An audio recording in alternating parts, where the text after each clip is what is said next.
Naniniwala ang PHIVOLCS na posible pang lumala ang sitwasyon sa Bulkang Canlaon. Kasunod ng pagputok nito kahapon, pinayuhan naman ng ahensya ang publiko na huwag magpakakampante at maging alerto. Si Rod Lagusad sa sentro ng balita. Hindi inaalis ng PHIVOLCS ang posibilidad na lumala pa ang sitwasyon ng Canlaon Volcano kasunod ng pagputok nito kahapon. Kaya maigpit na paalala ng ahensya sa publiko, huwag magpakampante at maging alerto. Ayon kay PHIVOLCS Director Teresito Bacolcol, mas malakas ang pagsabog kahapon kumpara noong Hunyo at maging sa mga nakaraang taon. Nakapagtala ng 20 volcanic earthquakes sa nakaraang 24 na oras ang PHIVOLCS. Paliwanag ni Bacolcol, kapag umaakit ang magma ay dumadami ang volcanic earthquake.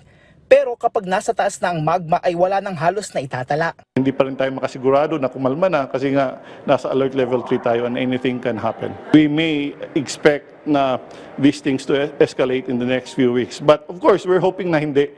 But we would expect na the possibility na this would escalate further is always there. In fact, we're suspecting na may shallow magma kasi nga for the past several days following the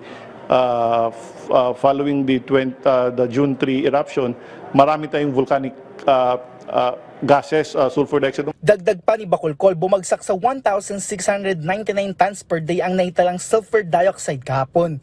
Ibig sabihin anya nito ay may nakabar dito. Base naman sa ground deformation instrument ng PHIVOLCS, nagkaroon ng pamamaga sa ibabaw ng bulkan. Habang kasama sa ibinuga kahapon ng bulkan ay ang Pyroclastic Density Current o PDC.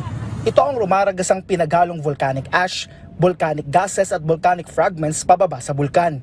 Anya, delikado ito dahil umaabot ng 100 km per hour ang bilis nito at kahapon, umabot sa layong 3.5 kilometers ang inabot nito mula sa crater ng bulkan na pasok sa 4 km danger zone ng Canlaon.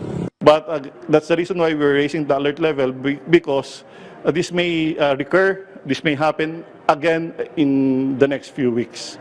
And baka mas malakas pa. So aabot doon sa, lalagpas doon sa 4 km permanent danger zone. If there is an escalation of activities, we may extend the danger zone from 6 to say 8 or probably 10.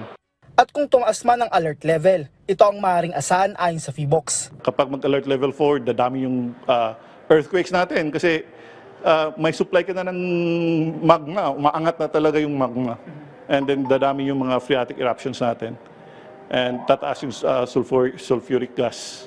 So na-consistent hindi yung magfa-fluctuate. Samantala, ayon pa sa PHIVOLCS, bukod sa mga LGU sa paligid ng bulkan tulad ng La Castellana, La Carlota, Bago City at Canlaon City, may naitala ring ashfall sa Guimaras at maging sa Antique na nasa higit 300 kilometers ang layo. Kaya paalala ng PHIVOLCS sa publiko, magsuot ng face mask at kung maaari ay N95 para matakpan ang ilong at bibig. Rod Lagusad, para sa Pambansang TV sa Bagong Pilipinas.